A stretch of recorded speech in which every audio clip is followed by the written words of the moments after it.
the Catholic High School Spotlight. I'm joined by St. Francis cross-country coach Aaron Al Sorgali. Aaron, thank you so much for joining us today. Thanks for having me. How's the season looking so far? It looks good.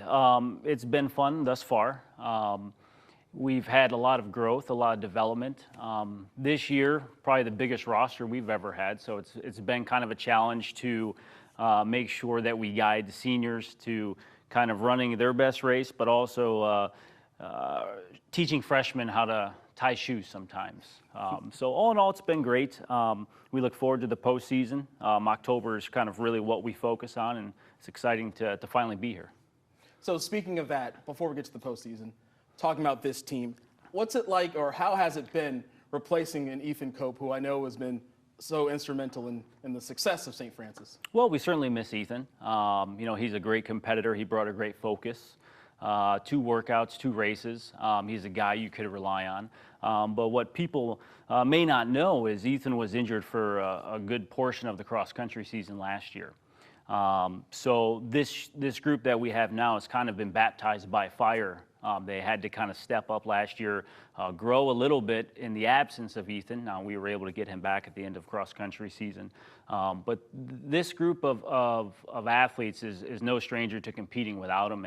And I thought last year they did fantastic until we returned. And this year they've kind of picked up, and we've had some great performances thus far. So districts are coming up soon. Correct. How's the team looking for that? Who's your biggest competitors?